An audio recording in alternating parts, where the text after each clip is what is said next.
Hello students of class 7th. Now let's move on to civics part of your SST book, and let's start with the second chapter of your book, Institutional Representation of Democracy. This is the second chapter. Don't confuse it with the first chapter, Democracy. The second chapter is really important, so we start with the second chapter, Institutional Representation of Democracy. Now, democracy. What is democracy? Democracy is rule of the public. तो बेटा इस chapter में आपको democracy के बारे में पढ़ना है। डेमोक्रेसी क्या है?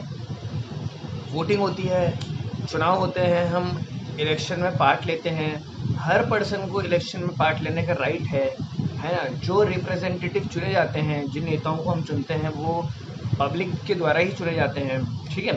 तो ये डेमोक्रेसी है जिसमें पब्लिक का रूल है, पब्लिक अपने हिसाब से गवर्नमेंट को फॉर्म करती है ना। पब्लिक जिसे चाहे उसे वोट दे सकती है, जिसे चाहे उसे वोट ना देकर हरा सकती है, ठीक है। तो एक तरह से रूल किसका चल रहा है? पब्लिक का चल रहा है। तो इस चैप्टर में आपको डेमोक्रेसी के बारे में, इलेक्शंस के बारे में, हर वो चीज़ पढ़नी है जो इंडिया में इलेक्शंस के लिए, डेमोक्रेसी के लिए इम्पोर्टेंट है। इलेक्शंस कैसे होते हैं, ठीक है, कौन वोट कर सकता है, वोटिंग के लिए क्या आपको एज चाहिए, है ना। पार्टी सिस्टम क्या होते हैं, जैसे बीजेपी, कांग्रेस पार्टीज़ के नाम हम न्यूज़ चैनल्स को सुनते होंगे, इन सब के बारे में आपको पढ़ना है। Now let's start with the first topic of your chapter, universal adult franchise. Universal adult franchise, ये आप लोगों का फर्स्ट टॉपिक है चैप्टर का। Now what does this word universal adult franchise means? Simple सा मीनिंग है इसका। यूनिवर्सल एडल्ट फ्रेंचाइज का मतलब ये है कि इंडिया में every person who attends the age of 18 years have the right to vote. यानी कि भारत में हर वो पर्सन जो 18 साल की एज पूरी कर चुका हो, 18 years का हो गया हो या उससे ज़्यादा का हो गया हो, उसको वोटिंग का राइट है। इससे कोई मतलब नहीं है कि वो किस जाति से आता है, उसकी कास्ट क्या है, रिलीजन क्या है, प्लेस ऑफ बर्थ क्या है, रिच है, पुअर है, ये कोई बातें मायने नहीं रखती। अगर वो इंडियन सिटीज़न है और वो 18 years की एज पूरी कर चुका है तो उसको वोटिंग का राइट होगा। ये है यूनिवर्सल एडल्ट फ्रेंचाइज। इससे क्या देना चाहती है गवर्नमेंट हमारी? हमें हमारे गवर्नमेंट देना चाहती है पॉलिटिकल इक्वलिटी। पॉलिटिकल इक्वलिटी मतलब कि जब पॉलिटिक्स की बात आती है तो हर कोई इक्वल है, क्योंकि हर कोई यहाँ पे वोट दे सकता है। ऐसा नहीं है सिर्फ अमीर वोट देगा, गरीब नहीं देगा, है ना, कि वोटिंग के लिए कोई पैसा खर्च होता हो, आपको वोट देने के लिए कोई सरकार के पास फीस जमा करानी पड़ती है, ऐसा कुछ नहीं है। हर पर्सन जो 18 years की एज पूरी कर सकेगा। थोड़ा सा प्रोसीजर है, एक फॉर्म भरना होगा, वोटिंग ID कार्ड बनेंगे, सब आगे आएगी बातें, लेकिन उस फॉर्म भरने में भी आपसे कोई पैसा नहीं लिया जाएगा। आपको फ्री में वो वोटर ID कार्ड बना के दिया जाएगा और आप वोटिंग कर सकते हैं 18 years के एज के बाद। फिर नेक्स्ट टॉपिक है इलेक्शंस। चलिए तो इलेक्शंस की बात करते हैं। इलेक्शंस टॉपिक में क्या बताया गया है आपको? बहुत इंपॉर्टेंट टॉपिक है बेटा। जो मैं ये आपको समझाता हूँ, आप लोग इसको इम्पॉर्टेंट जो चीज़ लगे हैं इसको रफ कॉपी में लिखते रहिए। CW कॉपी में सिर्फ आपको क्वेश्चन आंसर्स ही करने हैं, ठीक है बेटा। चलिए इलेक्शंस की बात करते हैं। और वैसे भी देखिए क्या है ना, अगर इसको नहीं भी लिखेंगे तो बुक को, जैसे मैंने यूनिवर्सल एडल्ट फ्रेंचाइज टॉपिक पढ़ा दिया, तो बुक में इसको रीड कीजिए। जो बातें मैंने यहाँ बोर्ड पे बताई हैं, हमारे स्मॉल बोर्ड पे, वही बातें आपको इसमें भी मिलेंगी, है ना, बुक में भी। तो ऐसे कोई दिक्कत भी नहीं आएगी इसमें। चलिए इलेक्शंस की बात करते हैं। तो इंडिया में जो इलेक्शंस है वो क्या कब होते हैं? एवरी, चुनाव है ना, इलेक्शन में चुनाव एवरी 5 years में आपके इलेक्शंस होते हैं इंडिया में, ठीक है। पहला पॉइंट आपको ये ध्यान रखना है। सेकंड, इलेक्शंस कराता कौन है?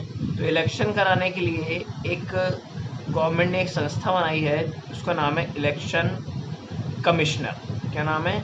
Sorry election commission, election commissioner. और इसका जो हेड है, इलेक्शन कमीशन एक बॉडी है तो है ना, इसके जो हेड है, जैसे स्कूल एक संस्था होती है तो स्कूल के हेड होते हैं प्रिंसिपल, जैसे इलेक्शन कमिश्नर के हेड है चीफ इलेक्शन कमिश्नर। तो चीफ इलेक्शन कमिश्नर इंडिया में इलेक्शन की पूरी, चीफ इलेक्शन कमीशन के हेड हैं और इलेक्शन कमीशन आपकी इंडिया में इलेक्शन कराने का पूरा रिस्पॉन्सिबिलिटी इसकी है। इलेक्शन कराना, रिजल्ट डिक्लेयर करना, ये सब इनकी जिम्मेदारी है। कब बना इलेक्शन कमीशन? 1950 में बन गया था, जब इंडिया को आज़ादी मिली, इंडिया रिपब्लिक बना उस समय पे। ठीक है। इलेक्शन कमीशन में कितने मेंबर होते हैं? 3 मेंबर्स होते हैं। एक तो ये हो ही गए, चीफ इलेक्शन कमिश्नर हो गए एक, और टू अदर इलेक्शन कमिश्नर्स होते हैं, है ना। उनके आगे चीफ नहीं लगा होता, वो एक तरह से इनकी हेल्प के लिए होते हैं। ठीक है, देखिए समझिए, एक बार वापस मैं बताता हूँ।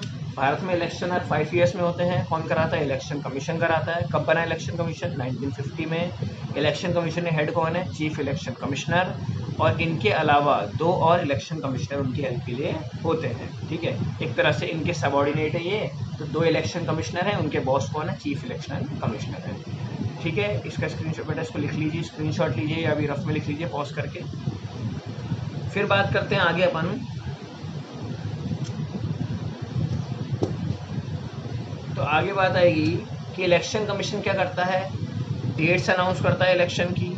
ठीक है, रिजल्ट अनाउंस करता है, और भी जो काम होते हैं इलेक्शन से रिलेटेड, वो सारा काम किसका है? इलेक्शन कमीशन का है। ठीक है, वो सब इलेक्शन कमीशन करेगा। ठीक है, इलेक्शन कमीशन का एक और काम है, वोटिंग से पहले, चुनाव से पहले वोटर लिस्ट तैयार करवाना। वोटर लिस्ट मतलब कि अब देखिए, हमने अभी बात करी कि हर पर्सन जो 18 ईयर्स की एज पूरी कर चुका होगा वो इलेक्शन में पार्ट लेगा। तो 18 ईयर्स की एज, देखिए अभी जैसे मान लीजिए चुनाव हुए 2019 में, तो अब अगले चुनाव होंगे 2024 में। तो इन 5 सालों के बीच में बहुत सारे पर्सन ऐसे होंगे जो 18 ईयर्स की एज पूरी कर चुके होंगे, तो उनके नाम वोटर लिस्ट में जुड़ेंगे। ठीक है, तो ये काम किसका है? इलेक्शन कमीशन का ही, कि उनके नाम वोटर लिस्ट में जुड़े। वोटर लिस्ट में नाम जुड़ गए तो उनको एक फ़ोटो आइडेंटिटी कार्ड मिलेगा। देखिए आपकी बुक में पेज नंबर 201 पे ये बना हुआ है फ़ोटो आइडेंटिटी कार्ड। उनको एक फ़ोटो आइडेंटिटी कार्ड मिलेगा जिसको दिखा के वो इलेक्शन में पार्टिसिपेट कर सकेंगे। इनको दिखा के वो इलेक्शन में पार्टिसिपेट कर सकेंगे, है ना। तो फ़ोटो आइडेंटिटी कार्ड, ठीक है। ये 18 ईयर्स होंगे, 18 साल की एज कम से कम पूरी करनी पड़ेगी, तभी ये फ़ोटो आइडेंटिटी कार्ड बनेगा। ठीक है, उसके बाद ये है, जब आप वोट करने जाएंगे तो आपको फ़ोटो आइडेंटिटी कार्ड शो करना पड़ेगा, उसके बाद आपको वोटिंग का राइट मिलेगा। इंडिया में जो वोटिंग होती है वो सीक्रेट बैलेट के थ्रू होती है, यानी कि गुप्त मतदान होता है। आपको वोट करते वक्त पूरी तरीके से प्राइवेसी दी जाती है। जितने, देखिए जिस रूम में आप वोट करेंगे वहाँ पे बहुत सारे ऑफिसर्स होंगे, वो आपके फिंगर में वो स्याही भी लगाएंगे और आपका नाम वाम रजिस्टर करेंगे, आपके साइन करवाए जाएंगे कि आप वोट करने आए हैं। लेकिन सीक्रेट बैलेट का मतलब देखिए क्या है, जब आप ईवीएम में वोट करेंगे, है ना, जब बटन दबाएंगे कि आपको किसको वोट करना है, उस समय पे वहाँ पे कोई भी प्रेजेंट नहीं होगा, है ना, और आसपास भी, है ना, पूरी तरीके से उसको ढका हुआ होगा ताकि आप जिसको भी वोट कर रहे हैं वहाँ पे पता ना लगे। बिल्कुल सीक्रेट बैलेट होगा, है ना, लिखा हुआ है सीक्रेट बैलेट। सीक्रेट बैलेट मतलब कि सीक्रेटली, मतलब कि किसी को भी पता नहीं लगेगा आपने कहाँ किसको वोट करा है। और यहाँ पे एक बार वही बात लिखी हुई है कि जो वोटिंग है वो बिल्कुल कॉन्फिडेंशियली होगी, है ना। कॉन्फिडेंशियली मतलब कि सिर्फ आपको पता होगा कि आपने किसको वोट करा। ठीक है, बस। फिर इलेक्शन प्रोसेस नेक्स्ट टॉपिक है 201 पेज पे ही, उसकी बात करेंगे बेटा नेक्स्ट पार्ट में, पार्ट नंबर 2 में। So thank you.